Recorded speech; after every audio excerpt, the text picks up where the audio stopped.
এখন আমি আছি একটি উপজাতি বাজারে।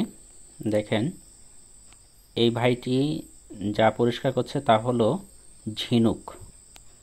এই ঝিনুকগুলো বাজারজাত করা হয়। শুনেছি এগুলো খেতে নাকি খুব সুস্বাদু, ওনারা বলতেছিল। তো এগুলো ওনারা বাণিজ্যিকভাবেই বেচাকেনা করে। প্রতি কেজি 400 টাকা করে বিক্রি করে। দেখেন, ঝিনুক, অনেকে হয়তো ভাবেন যে ঝিনুক থেকে মুক্তা হয়, কিন্তু ঝিনুক থেকে মুক্তার পাশাপাশি ওনারা এগুলো খেয়েও থাকে উপজাতি গ্রামগুলোতে। এই যে এই পাশটা যদি আপনাকে দেখাই, দেখেন ঝিনুকগুলো কিভাবে পরিষ্কার করে।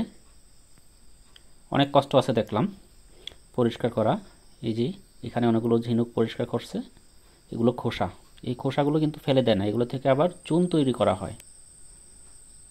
এই দেখেন, ঝিনুকের মাংস নেওয়া হচ্ছে পরিষ্কার করে। এগুলো ওনারা বাজার হাটে বিক্রি করবে প্রতি কেজি 400 টাকা করে।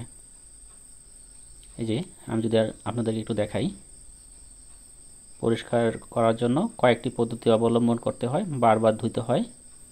এই যে এগুলো খোসা এখানে রাখা হলো। ঠিক আছে, ধন্যবাদ, ভালো থাকবেন। নতুন ভিডিওর জন্য চ্যানেলটির পাশে থাকুন।